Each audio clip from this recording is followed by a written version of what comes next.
दिल्ली जो अपने बदलते मौसम के लिए जानी जाती है, इस बार कुछ ज्यादा ही नाराज नजर आई। शनिवार की शाम एक ऐसा तूफान आया जिसने पूरे शहर को हिलाकर रख दिया। तेज आंधी, बारिश और गरज के साथ इस तूफान ने न सिर्फ आम जनजीवन ही बल्कि उन इमारतों की सच्चाई भी सामने ला दी जिन्हें हम आधुनिक विकास के प्रतीक के रूप में देखते हैं। इस तूफान के दौरान दिल्ली के rapid rail metro station new Ashok Nagar की छत उड़ गई और ये वही स्टेशन है जिसका उद्घाटन प्रधानमंत्री नरेंद्र मोदी ने जनवरी 2025 के पहले हफ्ते में बड़े ही गर्व और उम्मीदों के साथ किया था।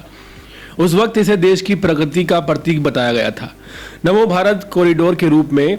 लेकिन 5 महीने भी पूरे नहीं हुए कि एक तेज हवा के झोंके ने इस सपने की हकीकत को पूरी तरह से उजागर कर दिया। स्टेशन की छत का उड़ जाना कोई मामूली बात नहीं है। ये सवाल खड़ा करता है कि क्या निर्माण की गुणवत्ता में कोई लापरवाही बरती गई है? क्या हमारी सरकारें और एजेंसियां जनता की सुरक्षा से ज़्यादा अपने उद्घाटन और प्रचार को अहमियत देती हैं? स्टेशन की छत ऐसे उड़ गई जैसे कोई पुराना टीन का शेड हो, जबकि ये देश की पहली रैपिड रेल परियोजना का हिस्सा थी जो राजधानी में थी। अगर ये हादसा किसी व्यस्त दिन हुआ होता तो शायद कोई बड़ा जानमाल का नुकसान हो सकता था। सौभाग्य से शनिवार होने के कारण स्टेशन पर आसपास भीड़ कम थी और किसी के घायल होने की खबर सामने नहीं आई। लेकिन शहर के दूसरे हिस्सों में हालात इतने सभ्य नहीं रहे। नबी गंज इलाके में एक निर्माणाधीन इमारत की दीवार गिरने से 3 लोगों की जान चली गई और 3 अन्य घायल हो गए हैं। सोचिए, एक ही दिन में कितनी जिंदगियां बदल गई, सिर्फ इसलिए क्योंकि हमने अपने शहर की मजबूती को हल्के में ले लिया। इस पूरे घटनाक्रम में राजनीति भी गर्मा गई है। कांग्रेस पार्टी ने इस हादसे को लेकर केंद्र सरकार पर निशाना साधा और प्रधानमंत्री नरेंद्र मोदी को सीधे तौर पर इसके लिए जिम्मेदार ठहराया। उन्होंने मेट्रो स्टेशन की छत उड़ जाने का वीडियो सोशल मीडिया पर शेयर करते हुए लिखा कि इसे मोदी सरकार के भ्रष्टाचार का नमूना बताया। यह बयान राजनीति का हिस्सा हो सकता है, लेकिन इससे जो सवाल खड़े होते हैं वो बहुत गंभीर हैं। क्या वाकई निर्माण कार्यों में पारदर्शिता है? क्या विकास के नाम पर हो रहे कामों की गुणवत्ता की जांच होती है या सब कुछ बस दिखावे तक सीमित रह जाता है? NCRTC के अधिकारी ये कह रहे हैं कि मामले की जांच की जा रही है और भविष्य में इस तरह की घटनाओं से बचने के लिए सुधार कार्य शुरू कर दिया गया है।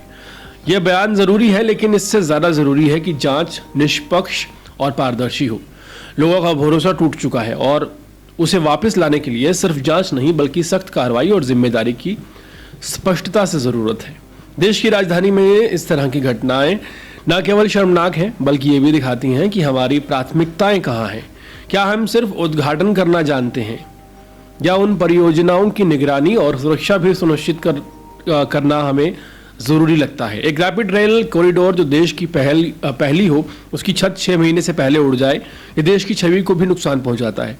दिल्ली वालों ने इसे तूफान के साथ तो झेला है, केवल एक प्राकृतिक आपदा नहीं, वो हमारे सिस्टम की विफलता की पोल खोलती हुई नजर आ रही है। हर बार ऐसी घटनाएं होती हैं, कुछ दिन शोर मचता है, फिर सब शांत हो जाता है। लेकिन इस बार सवाल पूछे जाने चाहिए, जवाब मांगे जाने चाहिए और सबसे जरूरी सुधार किए जाने चाहिए, वरना अगली बार कोई बड़ा हादसा हो सकता है। सिर्फ छत उड़ने तक ये घटना सीमित अगली बार नहीं रहेगी। हम एक ऐसे दौर में जी रहे हैं जहां हर नई परियोजना को एक प्रतीक के रूप में देखा जाता है, विकास का, आत्मनिर्भरता का, तेज गति से बदलते भारत का। लेकिन अगर इन प्रतीकों की नींव ही कमजोर होगी तो उनके ढहने सिर्फ एक हादसा होगा, वो हमारे भविष्य पर कलंक बन जाएगा।